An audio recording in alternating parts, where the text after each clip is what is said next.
Hello guys. Bakit late ako ngayon? Wala ako sa mood today. Hindi ko alam kung bakit. May typhoon. I'm already here in the client. Nakakatawa yung client ko. Kasama ko sana siya kumuha ng ID. Then, meron pala naman siyang valid ID. So, acceptable naman yung kasi valid ID. So, makulimlim pero maaga pa.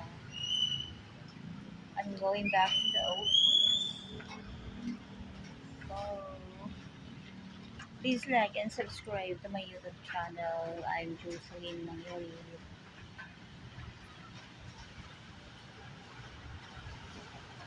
Ayan. Gantay ako ng ride dito going around. So, wala pa. Pero maaga pa lang. Mga oras pa lang. Wala pa ang alas 6. Makulimlim lang kasi may typhoon.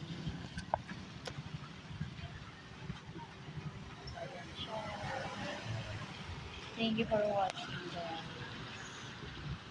See you on my next video. While waiting the service, I'm doing vlogs.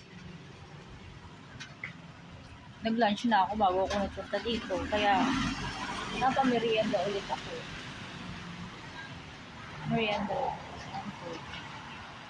Hindi nga ako pala kain ng kanin pag lunch time kasi inaantok ako.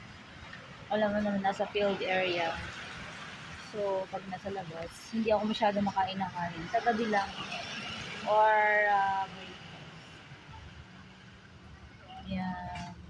Makulimlim. Pakikita ko, makulimlim. The weather is not good. Kasi nga may typhoon, di ba? Maulan nga magdamag eh.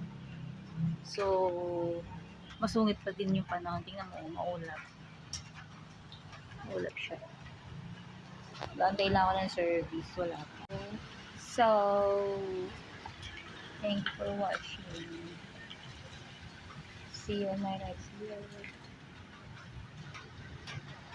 Bye. Wala pa eh.